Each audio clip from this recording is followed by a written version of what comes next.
আসসালামু আলাইকুম। আশা করি সবাই ভালো আছেন। আলহামদুলিল্লাহ। চিকেন শাসলিক আমরা একজন একভাবে তৈরি করে থাকি। আজকে আমি একদম সহজভাবে ঘরে থাকা সাধারণ উপকরণ দিয়ে গ্যাসের চুলায় চিকেন শাসলিক তৈরির রেসিপিটা শেয়ার করব।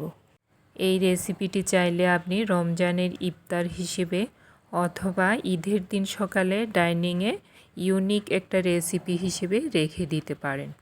তৈরি করা কিন্তু খুবই সহজ, বাচ্চা বড় সবাইকে খুশি করার জন্য 100% একটি টেকনিক। তো চলুন রেসিপিটা করতে কি কি লাগছে দেখে নিই। আমি এখানে কিছু বোনলেস চিকেন নিয়েছি। চিকেনগুলোকে এরকম কিউব করে কেটে নিয়েছি, ধুয়ে পরিষ্কার করে পানি ঝরিয়ে এখন একটা টিস্যু পেপার দিয়ে একটু ড্রাই করে নিয়ে নিচ্ছি। যতটুকু সম্ভব হয় ধোয়ার পরে এইভাবে টিস্যু পেপার দিয়ে পানিটা শুকিয়ে নিতে হবে।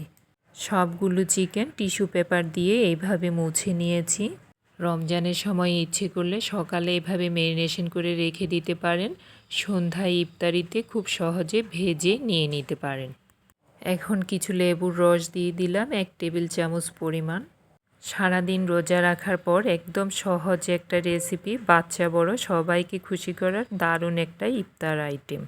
এখন আমি দিয়ে দিলাম 1/2 চামচ বেকিং সোডা, 1/2 চামচ লবণ। এই 3টি উপকরণ দিয়ে 20 মিনিটের জন্য চিকেনগুলো ম্যারিনেশনে রেখে দিলাম।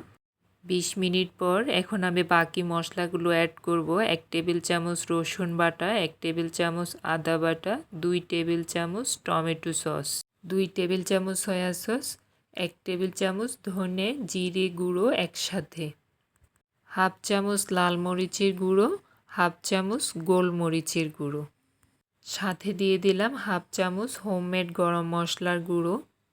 এই গরম মশলার ভিডিওর লিঙ্কটা ডেসক্রিপশনে দেওয়া থাকবে, প্রয়োজন হলে দেখে নিতে পারেন। এই পর্যায়ে সবগুলো ইনগ্রেডিয়েন্ট চিকেনের সাথে ভালো করে মেখে নিব। সবশেষে 2 টেবিল চামচ পরিমাণ সাদা রান্নার তেল দিয়ে চিকেনটা আরেকবার ভালো করে ম্যাশ করে নিলাম। 15 থেকে 20 মিনিটের জন্য আরেকবার ঢাকনা দিয়ে ম্যারিনেশনে রেখে দিলাম। এই সময়টার মাঝে আমি বাকি ইনগ্রেডিয়েন্টসগুলো রেডি করে নিব। একটি বোল নিয়েছি, তার মধ্যে সবুজ কালারের বেল পেপার নিয়েছি 1 কাপ পরিমাণ। বেল পেপারগুলো আমি এই সাইজের করে কেটে নিয়েছি কিউব করে। রেড কালারের বেল পেপার নিয়েছি 1 কাপ পরিমাণ। সাথে বড় সাইজের একটি পেঁয়াজ নিয়েছি। পেঁয়াজগুলো এভাবে আমি কলিগুলো খুলে নিয়েছি। এখন আমি এরকম 1 পিস লেবুর জুস দিয়ে, 1/2 চামচ লবণ দিয়ে, 1/2 চামচ কালো গোলমরিচের গুঁড়ো দিয়ে, 1 চামচ সাদা রান্নার তেল দিয়ে পারফেক্টভাবে ম্যাশ করে নেব। আমি এখানে ইয়েলো কালারের বেল পেপারটি ব্যবহার করতে পারিনি, বাট এই বেল পেপারটি ছিল না। যদি ব্যবহার করা হতো তাহলে কালারফুল, দেখতে খুব সুন্দর দেখা যেত। 15 মিনিট পর চিকেনের ঢাকনা উঠিয়ে নিলাম।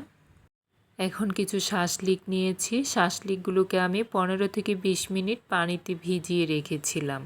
এখন আমি এই শাসলিকগুলোর মধ্যে বেল পেপার, চিকেন, পেঁয়াজগুলি পছন্দ মতো সাজিয়ে নেব।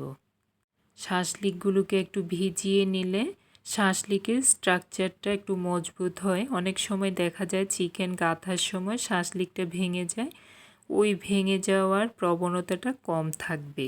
আমি প্রথমে সবুজ বেল পেপার নিয়েছি, তারপর পেঁয়াজ নিয়েছি, তারপর চিকেন নিয়েছি। এবার নেব রেড কালার বেল পেপার, পেঁয়াজ, তারপর চিকেন। সেমভাবে সবগুলো শাসলিক সাজিয়ে নেব। ইচ্ছে করলে খুব সহজে ঈদের আগের দিন সন্ধ্যায় সব কিছু রেডি করে ম্যারিনেশন করে নর্মাল ফ্রিজে রেখে দিতে পারেন। ঈদের দিন সকালে খুব সহজে সুন্দর করে ভেজে নিয়ে নিতে পারেন। রেডি হয়ে গেল আমার শাসলিক গেঁথে নেওয়া। দেখুন কতটা সুন্দর দেখাচ্ছে। 2টি বেল পেপার রেড, 2টি বেল পেপার গ্রিন। আপনি চাইলে এখানে গাজর, ইভেন আলুও ব্যবহার করতে পারেন, বাট সব সময় তো হাতের কাছে বেল পেপারগুলো পাওয়া যায় না, সেই ক্ষেত্রে সেমভাবে গাজর, ইভেন আলু দিয়েও করা যাবে। শাসলিকটা গাঁথার সময় একটা জিনিস খেয়াল রাখতে হবে, কিছুটা জায়গা খালি রাখতে হবে। যাতে করে শাঁসলিকের ওই অংশটা ধরে ভাজার সময় আপনি এপাশ ওপাশ করে ভেজে নিতে পারেন। সেমভাবে আমি সবগুলো শাঁসলিক গেঁথে নিব। চুলায় একটা প্যান বসিয়েছি, তার মধ্যে 1/2 কাপ সাদা রান্নার তেল নিয়েছি। শাঁসলিকগুলো আমি ডুবো তেলে ভাজবো না, শ্যালো ফ্রাই করব। শুরুতে চিকেনগুলো আমি বেকিং সোডা, লেবুর রস, লবণ দিয়ে 20 মিনিট ম্যারিনেশন করে নিয়েছি। এতেই চিকেনগুলো অনেকটাই সফট হয়ে এসেছে, খুব বেশি সময় লাগবে না রান্না করতে। আমি শুরুতে চুলার ফ্লেম মাঝামাঝিতে রেখেছি যাতে করে চিকেনের কুকিং প্রসেসিংটা ভালো হয়। এপাশ ওপাশ ঘুরিয়ে ঘুরিয়ে শাঁসলিকগুলো ভালো করে ভেজে নিতে হবে। যখন বুঝতে পারবেন চিকেনগুলো 90% সিদ্ধ হয়ে আসছে, তখন চুলার ফ্লেমটা একটু বাড়িয়ে দিয়ে এরকম শ্যালো ফ্রাই করে নেবেন। তো দেখেই বুঝতে পারছেন আমি কিভাবে চিকেন শাঁসলিকগুলো ভেজে নিয়েছি। খুব সহজে সাধারণ ঘরে থাকা মশলা দিয়েই তৈরি করে দেখালাম। সারাদিন রোজা রাখার পর ইফতারের জন্য মুখরোচক, দারুণ হেলদি একটা রেসিপি। ইভেন ঈদের দিন সকালে ডাইনিংয়ের জন্য পারফেক্ট একটা ইউনিক রেসিপি। বাচ্চা বড় সবার নজর কাড়বে। আশা করি ভিডিওটি ভালো লেগেছে।